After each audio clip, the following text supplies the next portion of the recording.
지친 하루를 달래줄 어머니의 손맛 그대로. 올바른 재료와 정성 담은 손질. 홍시로 완성한 달콤한 감칠맛. 집에서도 편하게 택배로 받아보세요. 매콤하게 땡기는 감칠맛. 장간의 양념게장. 검색창에 장간의 양념게장을 검색해보세요. 자, 이창용 총재님께서 환율 방어하는데 원화 찍어서 달러로 메꾼다고 하시네요. 외환시장에 개입할 탄약이 부족하다고 생각하지 않는다.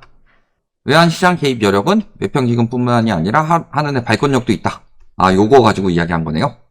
그래서 한은의 발권력을 가지고 이야기를 하는데, 환율이 급격하게 하락하면 원화로 달러화를 사들이고, 원화를 달러로 확보한 후 방치하면 시중 통화량이 증가해서 금리와 물가에 영향을 준다. 이거는 이창용 총재가 이야기한 부분은 해석을 아름답게 했다는 뜻으로 보이고, 그러니까 환율을 방어하는데 여기서 발권력을 언급을 했다라는 거죠. 일단은 말씀하신 대로 이 발권력이라는 것 자체가 한은은 중앙은행이고, 중앙은행이기 때문에 화폐를 풀 수 있다.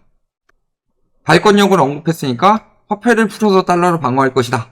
이런 식으로 해석이 된 것 같은데, 그보다는요, 지금 언급한 부분에서는 엄밀하게 말해서 외평채 빼다 쓰지 말란 소리예요.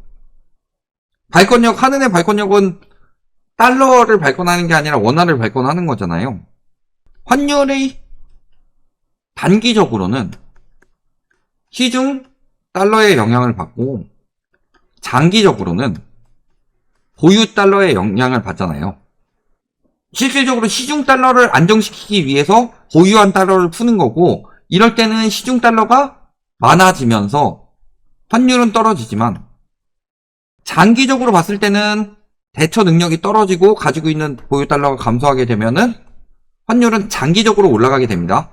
그러니까 아까 여기서 이야기 나온 것도 마찬가지로 3년간 환율 방어에 쓴 돈만 770억 6만 달러, 약 100조 가량, 현재 환율을 적용했을 때 85원 정도로 적용했을 때 약 100조 가량을 썼다. 당시 환율을 계산했을 때.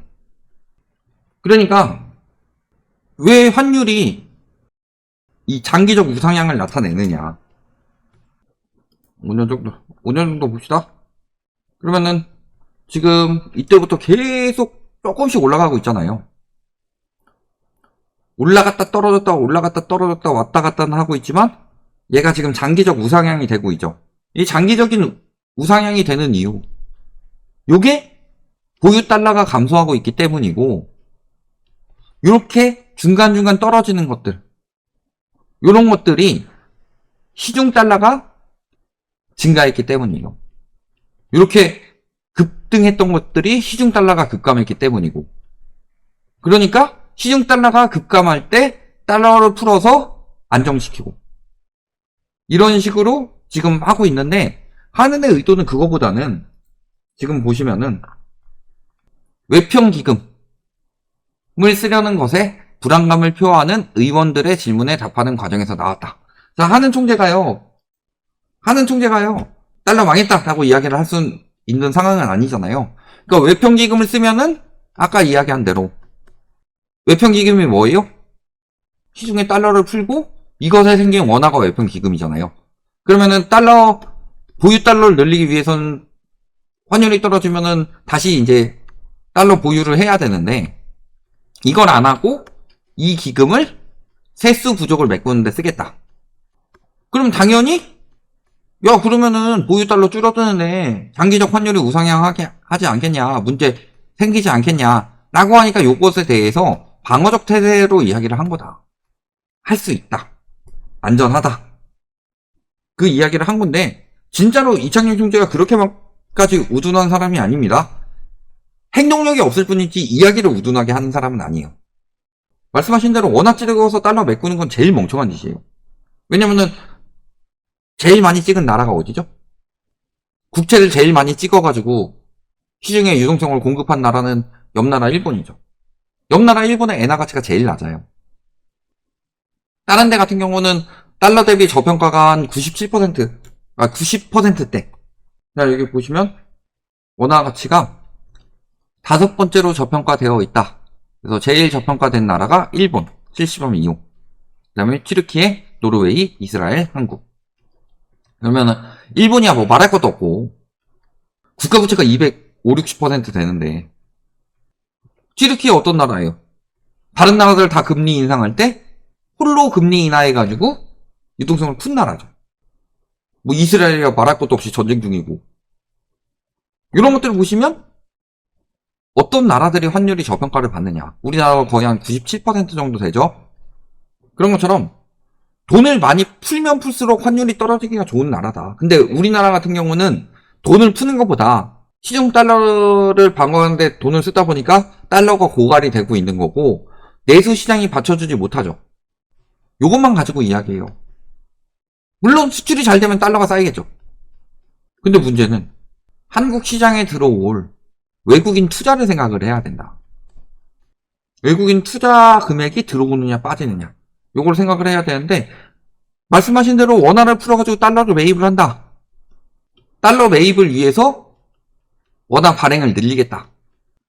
외국인 투자는 당연히 빠져나가겠죠. 상식적으로. 더 빠져나갈 거예요. 지금도 환율 치니까 주식하고 특히 이번 달, 저번 달에 환율이 80원 가까이 튀었죠. 이거는 여러 가지 정세 영향도 있고 등등 몇 가지 영향이 있지만 결정적으로는요. 8월까지만 하더라도 주식에서 빠진 돈이 한국 채권으로 이동했는데 9월부터는 주식에서 빠진 돈이 채권으로 일부 이동하고 유출된 게 많아요. 이게 10월에 적용이 되는 거고. 그러니까 결국에는 환율 방어를 하기 위해서는 3가지 방법이 있습니다. 달러, 분출. 이게 인위적으로 정부에서 간섭하는 방법이고 그 다음에 무역 수지 증가. 특히 달러가 많은 나라들 위주로. 중국에다가 무역 수지 좋아져봤자 중국한테는 위안으로 사니까. 3번째는 외국인 투자 유치인데 지금 여기에 기대를 걸고 이야기를 하는 거죠. 그냥 사실.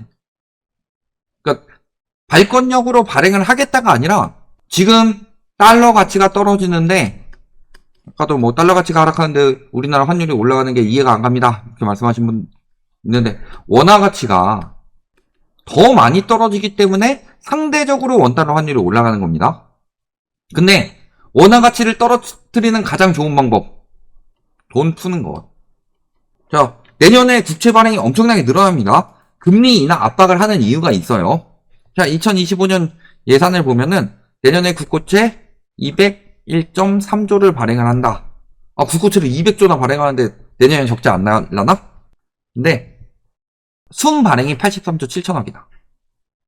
그러니까 201조 3천억 발행해서 그 중에서 채권 만기가 돼가지고 갚는 돈이 한 120조 가까이 된다. 그래도 순 발행이 올해보다 67.9%나 늘어나는 거고 이렇게 순 발행이 늘어나는 게 결국엔 국가부채가 늘어나는 거죠. 그러면은 국가부채가 늘어날 때 금리가 올라가게 되면 부담이 커집니다. 이건 미국의 사례를 보면 나와요. 미국의 지금 금리 인상에다가 양적 완화로 인해서 국채를 많이 풀었기 때문에 이자가 역대급으로 많이 올랐습니다. 뭐 글로벌 금융위기 전으로 따지면 10배 이상 늘었죠. 그런 거니까 내년에 저렇게 푸는 것에 대해서 이야기가 나오는데 그러면은 돈을 더 잘 풀 수 있도록 환원해서 금리 인하를 해줘야 돼요. 근데 환율이 올라가니까 금리에 새로운 영향을 줄 것이 생겼다라고 해서 이창용 총재가 환율 때문에 금리 인하를 못할 수 있다라는 발언을 했죠. 그러니까 바로 최상목 부총리가 뭐라 그래요? 1,400원이 뉴 노멀이다. 1,400원 돼도 금리 인하해도 된다. 그러니까 기싸움하고 있는 거잖아요. 그러면은 그 기싸움의 끝에서 한은의 발권력은 한은이 가지고 있는 힘이고 한은의 목표는 2가지라 그랬습니다. 첫 번째가 물가 안정. 두 번째가 금융 안정. 금융 안정을 시키기 위해서는 이제 대출 상황도 봐야 되고 그 다음에 환율 상황도 봐야 돼요. 그러니까 실질적으로 지금 물가가 안정됐더라도 금융 안정이 안 됐으면 금리를 안 내려도 돼요. 근데 얘가 문제가 된 거잖아요. 그러니까 발권력이 꼭 푼다고 생각하시면 안 돼요. 발권력이 있으니까 이걸 토대로 푸는 걸 줄여가지고 원화 가치를 강제적으로 올리겠다 이런 뜻으로 볼 수도 있는 거죠. 이렇게 보시면 되겠습니다.